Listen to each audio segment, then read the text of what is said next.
একজন ভাই প্রশ্ন করেছেন, জানাজার নামাজ পড়ে কবরে লাশ রাখার পর মোনাজাত করা যাবে কি?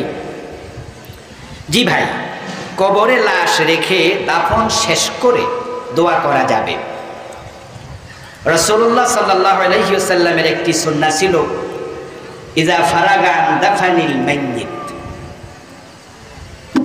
কামা আলাইহি ফাকালা ইস্তাগফিরু লিআখিকুম ওয়াসআলু লাহু আত-তাসবীত ফাইন্নাহু আল-আন ইউসআলু।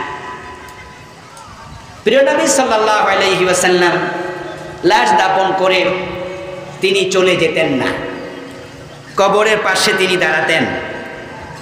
দাঁড়াইয়া তিনি তার সঙ্গীদেরকে বলতেন, ইস্তাগফিরু লিআখিকুম, তোমরা তোমাদের ভাইয়ের জন্য আল্লাহর কাছে ক্ষমা চাও, ইস্তেগফার করো।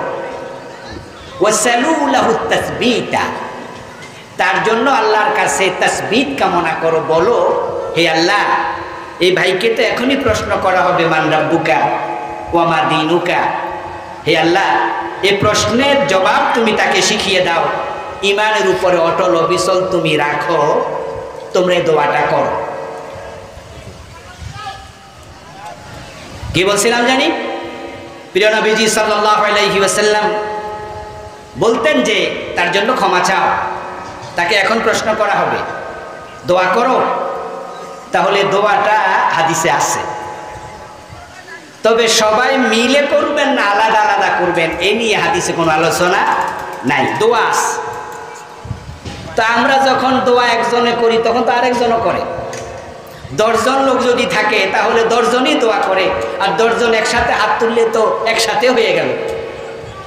এটা একসাথে সবাই মিলে করতে হবে না আলাদা করতে হবে তা নিয়ে যেহেতু সরাসরি কোনো কথা নাই, দোয়া করো এটা আছে, সুতরাং আমরা এটা নিয়ে বিতর্ক তৈরি করব না। একসাথেও করা যেতে পারে, আলাদাভাবেও করা যেতে পারে। জি, আর কোনো প্রশ্ন আছে?